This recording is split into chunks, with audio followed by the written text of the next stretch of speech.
Hey guys, Damon here. Are you struggling to make calls to home sellers?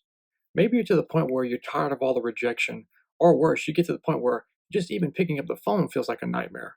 Well, in today's video, I'm going to share with you 5 mistakes that you can avoid so it's easier for you to pick up the phone so you can be more comfortable and you can get more deals. So let's get going.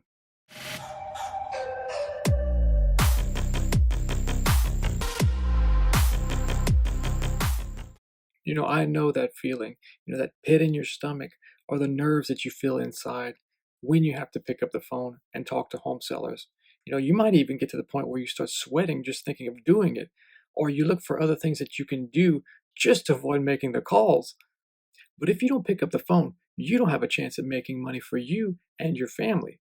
But sales can be learned and improved upon. So we'll go over 5 common mistakes that most investors make when calling home sellers.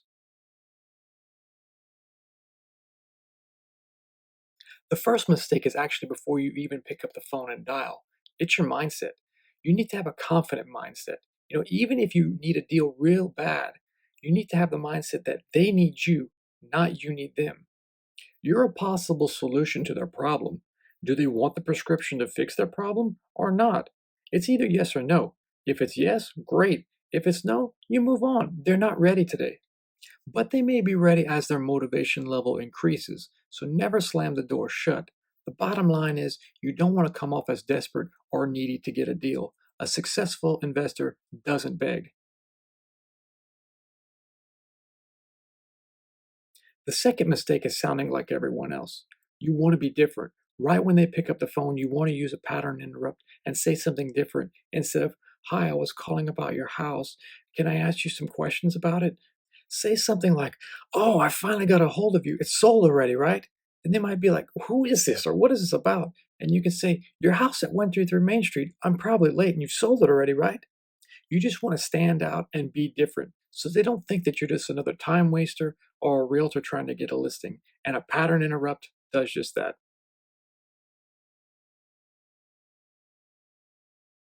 The third mistake is not controlling the call.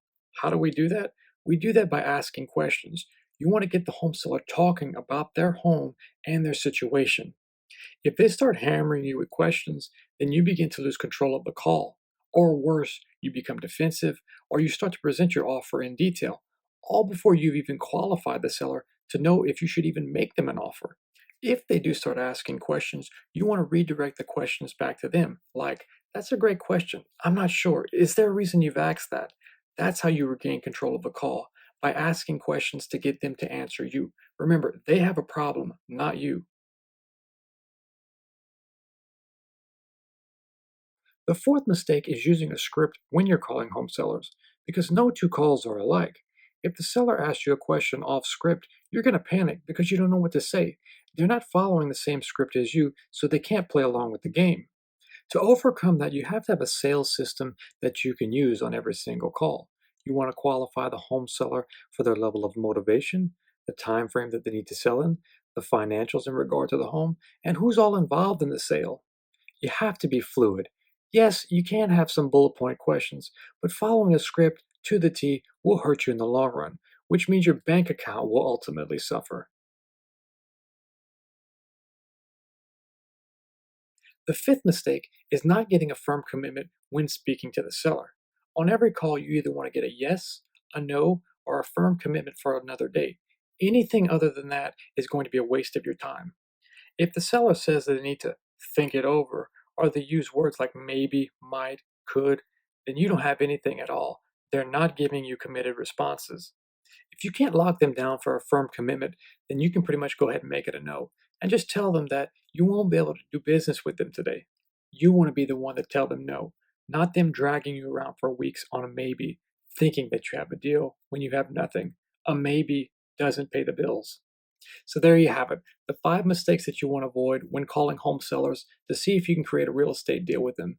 Sales, like with anything else, it can be improved upon. You just have to focus on learning sales and practice it often, and you'll have a blank check the rest of your life.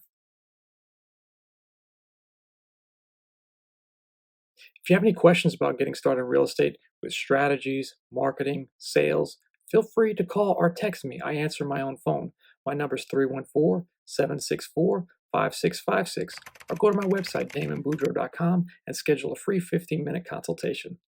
I hope you guys enjoyed the video, and I hope you learned something.